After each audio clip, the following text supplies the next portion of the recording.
We're living in some tough financial times. Unemployment is at its highest since COVID at 4.2%. The average car payment is around $750 a month, with 1 in 5 people paying over $1,000 per month. And last but not least, the average home sale price is around $500,000, which is about 6 times the average household income. So I know these stats can be quite depressing. And as Christians, we're told that God will provide and not to worry about tomorrow. And as it says in the Bible, in Matthew chapter 6, verse 31 through 32, so don't worry about these things, saying, what will we eat? What will we drink? What will we wear? These things dominate the thoughts of unbelievers. But your heavenly Father already knows all your needs. Now, it's easy to read these scriptures, but we're interested in what does it look like to live this out? My wife and I run into challenges as we navigate our financial futures, and we also see this in our friends and family. So we want to make this video as a way to better understand some of our past traumas and thoughts and how that's going to shape our financial futures, as well as how can we think about creating financial stability in such an unstable world. Now, I know there are tons of financial gurus and experts out there doing the Lord's work, telling you how to make more money. This video is not that. My husband and I are just honestly a newlywed couple in their 30s. We're just an ordinary couple living off of one income, trying to navigate this economy just like everyone else. So we're gonna ask a couple of questions. We're gonna ask 3 sets of questions, and they might make you feel uncomfortable. They made us feel uncomfortable too, but how you answer these questions might actually offer a different kind of perspective around this topic. So let's dive in. So the first question is on standards and expectations. How do you define financial stability, and what does that even look like? Okay, so for me, in general, being financially stable means having the freedom of choice to be able to support the things that we love doing in our lives and just the values that we believe in. For me, I'm a huge fan of cooking. I love cooking. She's an amazing cook. Fantastic. I mean, it's just like, but it's just something that I enjoy doing. I think there's just something nice being able to choose your ingredients and choose what you put in your body. So for me, I think being financially stable, what that looks like is having the freedom of choice to choose whole foods, or, I mean, we love ourselves some grass-fed beef. Yeah. Gotta make those gains out here. Yeah, beefy husband loves his grass-fed beef. So that to me is just like what that looks like. Having the ability to have a nice gym membership. We literally live a block away from our gym, and it's a premium gym. It's a private gym. So you do pay more, but it's so nice to be able to just like have that gym, have premium machines, and not have to worry about fighting somebody for that squat rack, you know, not waiting in line for that. So I think it's just like the luxury of choice. And, you know, last but not least, it's just the ability to bless people. The Bible always talks about we're blessed to be a blessing to others. And it's a huge thing that just makes us who we are. Nothing makes me happier than being in a financial position to be able to grab the tab for our friend's dinner, to buy them a drink, or buy my best friend a cup of coffee, or surprise them with a gift card to our favorite Thai massage spot. Like, it's so nice to be in a financial position to have the choice to make that kind of impact on a grander scale. Obviously, even if you're not financially stable, you can find ways to bless people. I'm not saying that. But what I'm saying is it's nice to be able to have options, how you go about blessing someone financially in that regard. So that's just my take. So naturally, I'm pretty logical when it comes to things. So I want to break down the word of financial stability. So from a basic standpoint, we all know budgeting, right? Pretty simple. You need to have more money coming in than you have going out. And when you start there, right, you can set a good foundation for yourself. Because naturally, if you have more money going out than you have coming in, that is going to lead to anxiety. It will make you anxious, and because you just don't have enough, right? But then to your point, babe, like the idea of what kind of lifestyle do you want? Because you do have to say, yeah, I want to define what my life looks like. Yeah. So I think also an important piece of financial stability is there's a piece that you get to define. And you get to say, hey, I would like to live here, or I would like to drive this. And I think that's okay to say, but you also want to be mindful that you're not just creating more stress and anxiety for yourself, chasing a goal that is actually someone else's dream or something you saw on social media. Yeah. Like, like I think you really need to make sure it's for you. Yeah, that's it.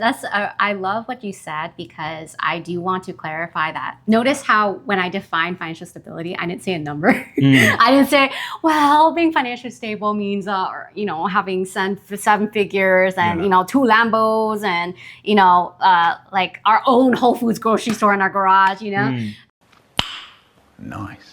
It's not so much about the quantity, but more so of the mindset. And also it's all about perspective.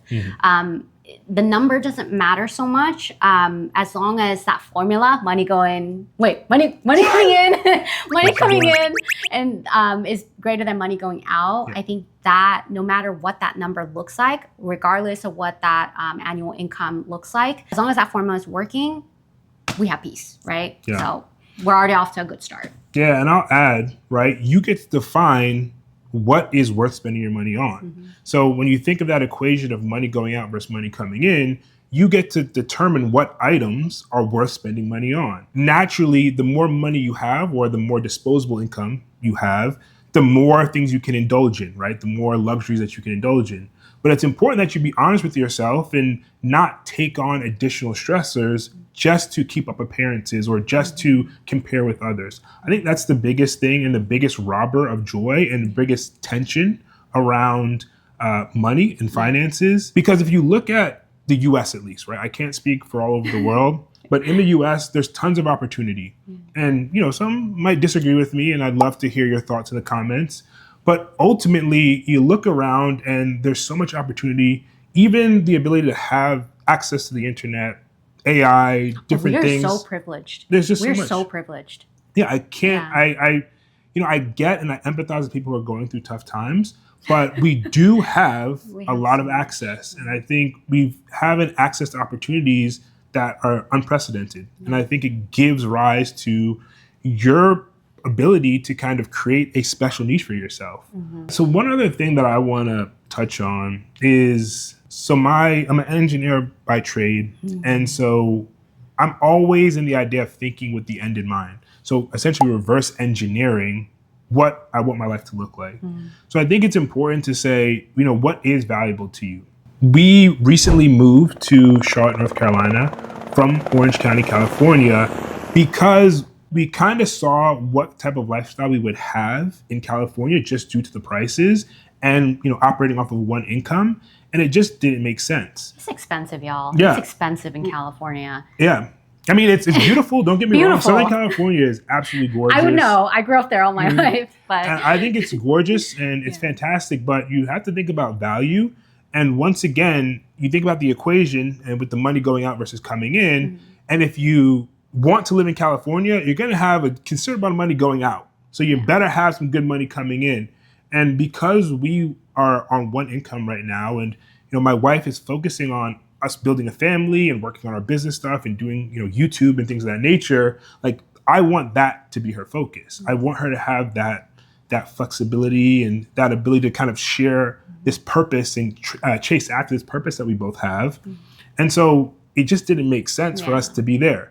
So you kind of have to make some tough decisions, but what kind of allows you to have, or to make those tough decisions, I should say, is that clarity around what the end goal is. Just want to add that it was not an easy decision for us to leave California, specifically for me, because I grew up there all my life and I had my whole village there. So naturally, it would have been easy for me to be comfortable and just continue staying there. But you have to be really honest with what we wanted. I had to be honest with what I wanted. I didn't want to necessarily keep up with appearances. I didn't want to just stay there just because I've been there all my life. Like, it makes sense, right? But for me, what made the most sense of what I wanted was I wanted a family. I want to start a family. I want to pursue entrepreneurship.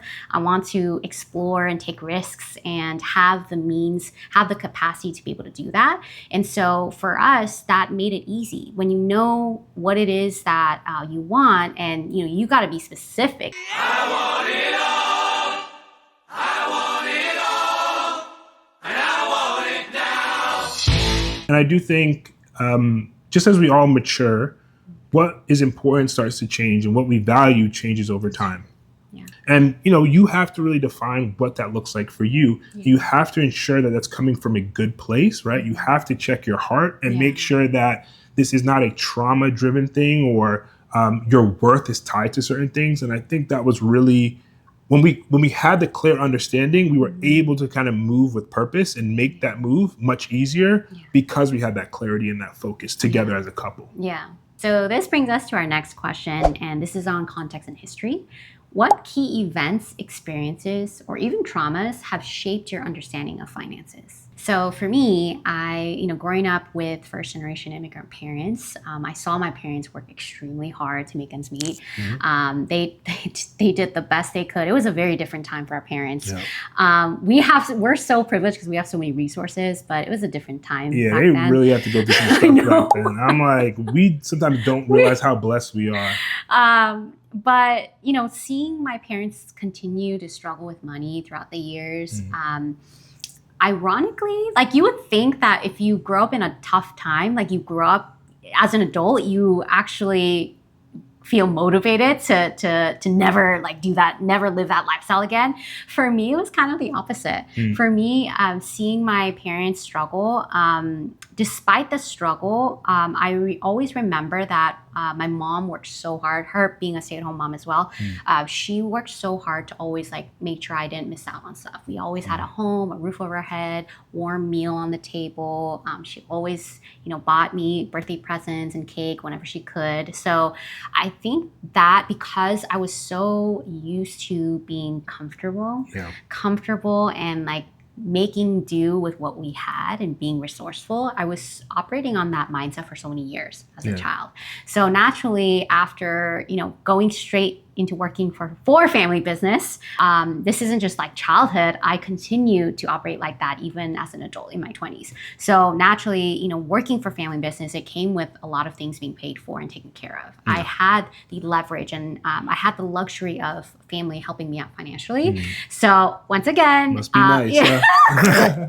Once again, I'm grateful. But once again, I know I was very comfortable. And I think even when I was working extremely hard in that business, I remember just this repeated cycle of working hard, getting a paycheck, paying off my student loans, paying off some bills, paying rent, maybe buying a shirt from Zara here and there, and then rinse and repeat.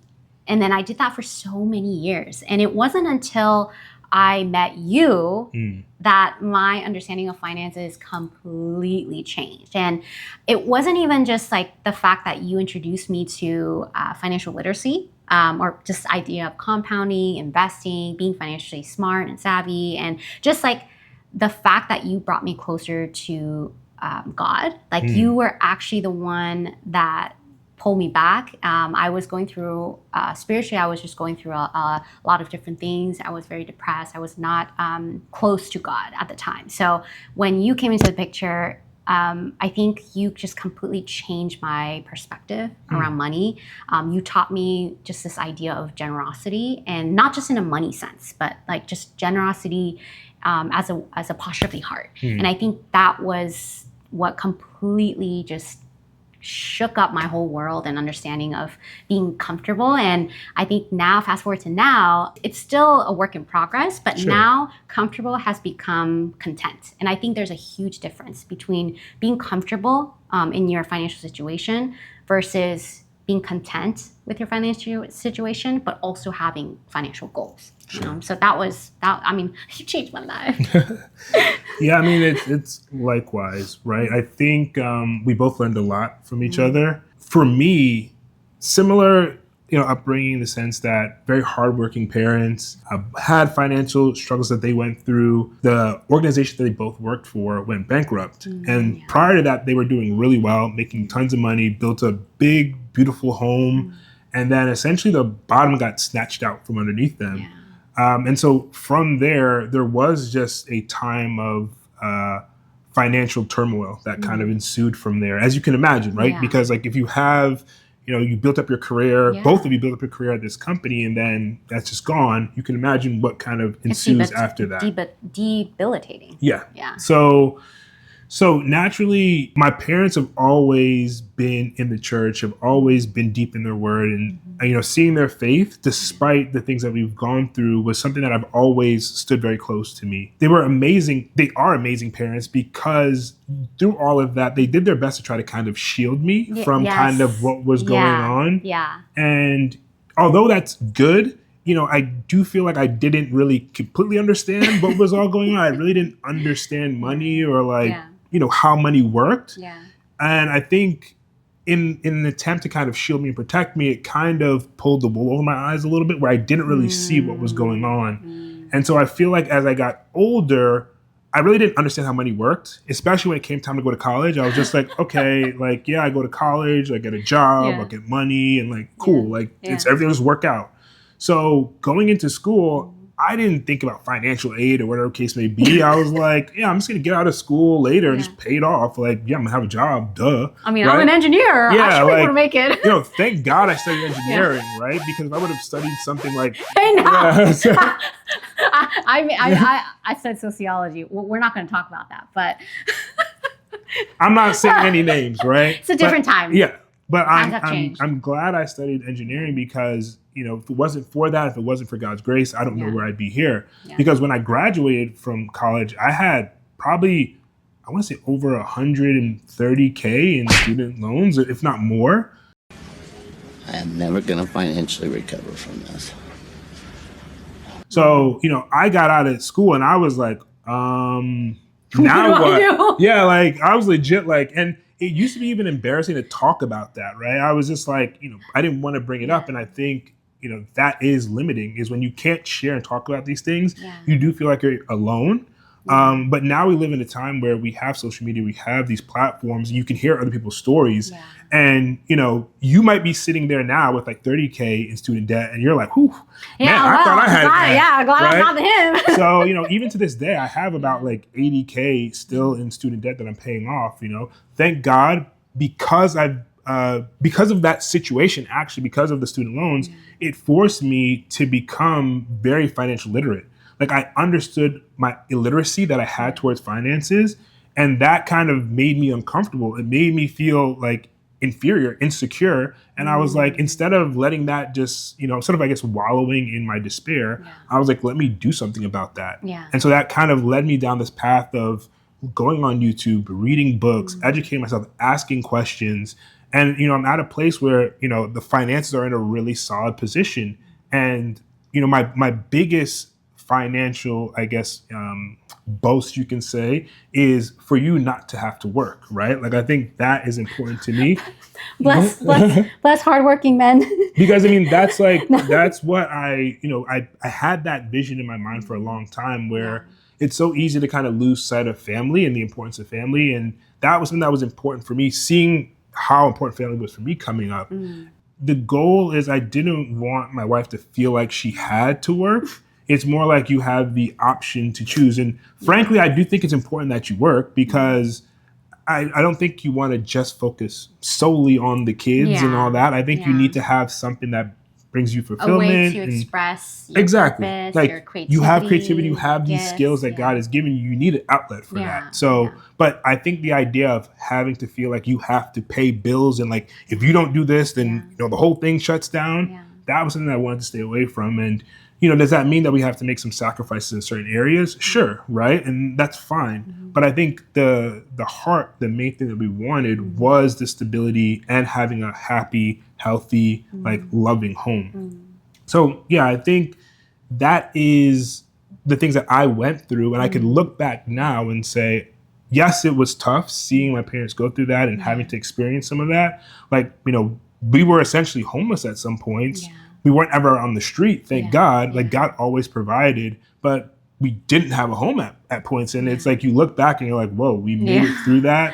And I look at myself today and it just goes to show just how good God is. And you just have to kind of go through that adversity and it will shape you. It'll, that trial by fire, so to speak.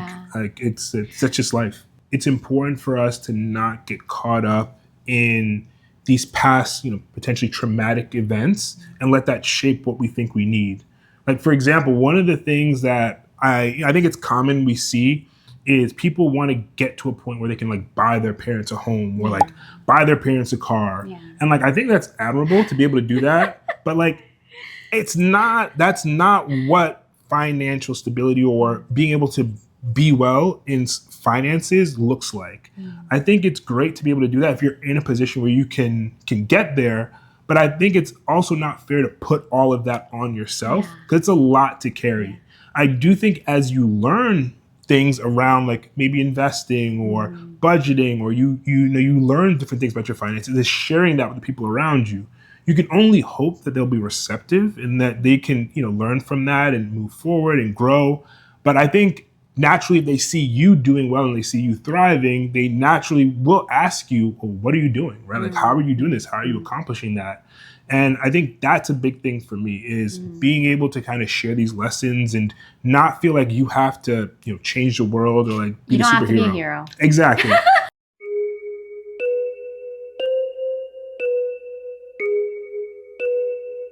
I think it doesn't have to be all on you. And we know people, we have family, friends who take on so much financial pressure. No one's telling them that they need to provide for this and that, but it's just like this, I guess you call it like hero savior complex. Yeah, You're like you have to be the one to take this on. Yeah, and it's like there's nothing wrong that if you're in a position to do that, you can bless people around you. But I think the difference is making that feel like that's your standard, that's your success. And it's fine if that's what you want out of life, then God bless you. But if you're stressed out and you're anxious and you're not able to you're not actually able to spend time with these people that you're working so hard for, or you lash out at them, or like, then what's the point of it all, right? Like that's the one thing that we're saying. Yeah. Because if you're operating in what God is calling you to do, yes, there will be some tough times, there will be some adversity, but you'll have that peace, right? And I think that peace, if you're operating from that peace, everything else kind of lines up and you'll have God's favor on it. And your family, whoever you're doing all this for, will love you and accept you for who you are and not what you're doing for them. And then that's a big thing. And that's another separate video. Yeah, we'll have to dive into that another time. But yeah.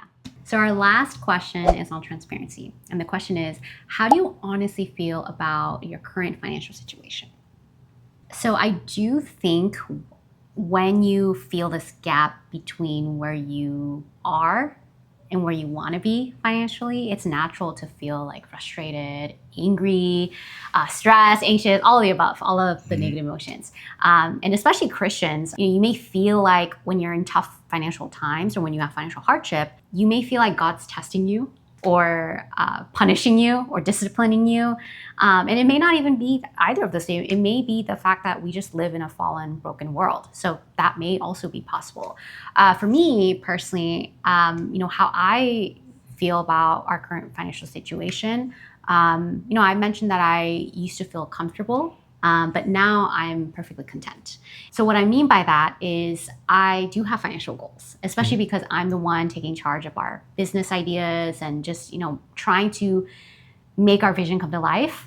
I think it's natural to want to see the business grow. So obviously it would be nice to see the business grow and generate revenue and kind of see the fruits of the labor. And it's not just a money perspective, it's also impact. So being able to see that, I definitely feel that itch. And it's easy to get caught up with just like your goals and kind of lose sight of what you're doing today. But I bring that up because I think it's important that you understand that it's definitely possible to have financial goals, have financial vision, and also be content with where you are today. Granted, you are working incrementally towards that goal. I think there's nothing wrong with feeling like that there's this inferiority complex that you're dealing with, that there's definitely, it's frustrating to feel like you're in a hole, like a financial hole. Yeah, you don't want to get too comfortable, right? Exactly. Like you want something to kind of push you forward. Exactly. So for me, looking at like the financial situation right now is, I feel very content.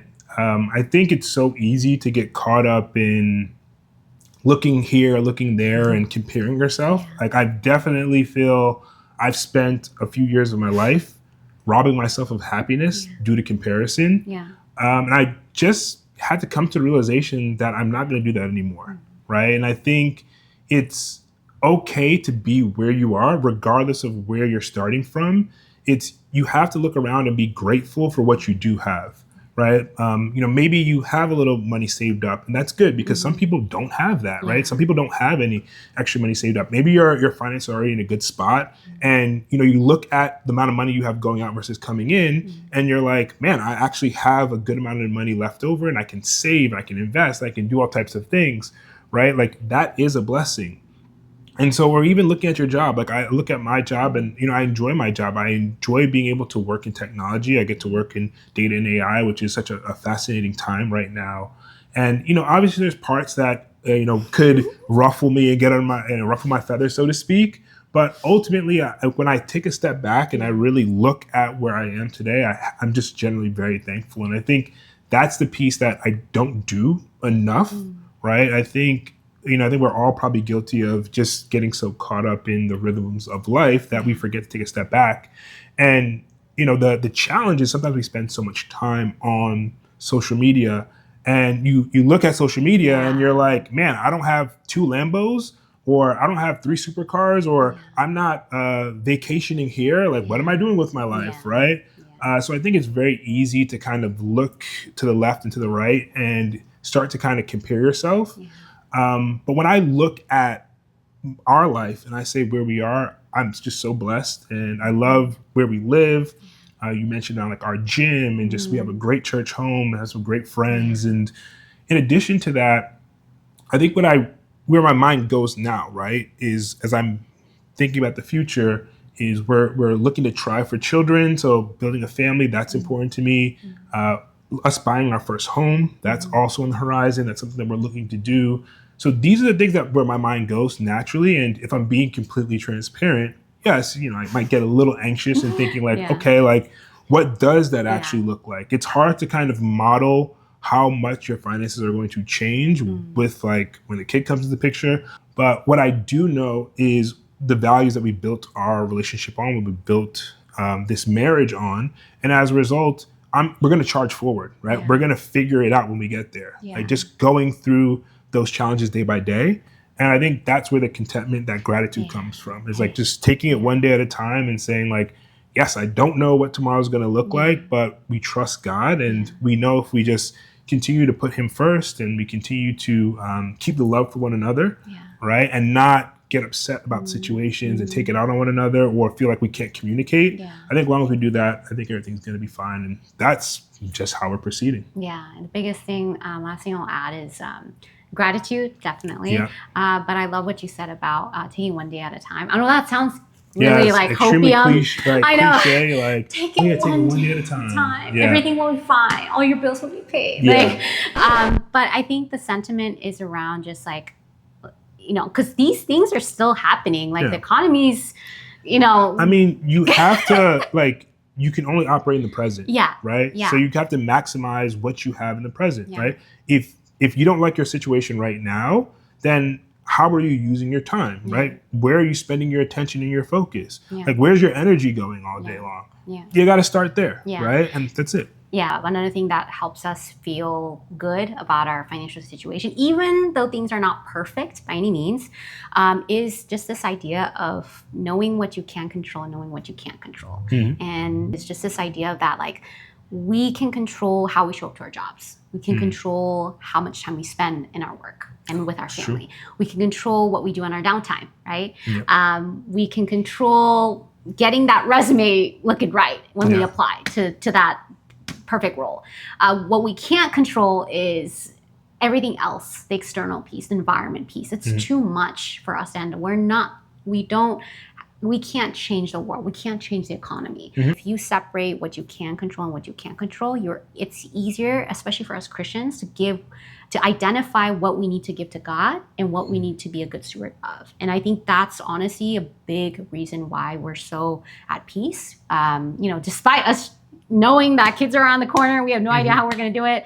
We have no idea how our finances are going to pan out. We don't even know when the business is going to take off. But we do know that those are things that we can't control. We Yeah, can't. we just gotta be faithful. We just have to be faithful with what we've got today. Yep.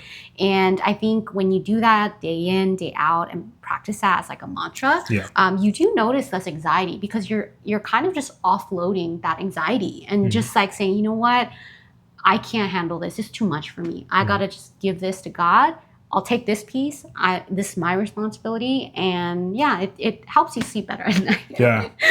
So I know we ran through a lot of different topics as we've kind of tried to tackle this conversation, but hopefully something that we shared encourages you or maybe offers a different perspective. We know finances are a very personal topic and can sometimes be uncomfortable for people to talk about. So the idea I want to make this video is to just open up the discussion, right? To make you feel like you're not alone. We don't have it figured out by any means, right? We're just trying to be faithful over what God has given us and encourage others around us. And we want to let people know that, you know, you can look on social media, you can look to your left, you can look to your right, and that comparison can really drain your energy, right? It can make you feel like you should be further ahead or you should be doing this or et cetera, et cetera. And that can really rob us of our joy. And so the biggest thing that we can say to you is just be mindful of how you're feeling around your finances. We know it's a very personal topic. How people decide to spend their money is, it's very subjective, and everyone's going to, approach this topic a little differently. Just know that there is still opportunity in your current environment, currently where you are. And, last thing I'll say is know that no one has it figured out. Not even your boss, not even your best friend, your siblings. We all need grace. Not us, not even us. Grace. We don't have things figured out either. So just know that it's okay to feel, that gap between where you are today financially and where you wish you could be. It's perfectly normal, but we just have to be careful to not let that emotion consume you or dictate how you operate in this world, because that can get very dangerous. And we just want to encourage you to just protect your mind, protect your heart, and know that there's still tons of opportunities out there in this world, believe it or not. We'll touch that topic in our next video. So just stick around and drop a comment, share your story, see if, let us know if any of this resonates with you. And we hope to hear from you guys soon. Absolutely. Thank you for watching. To the next one.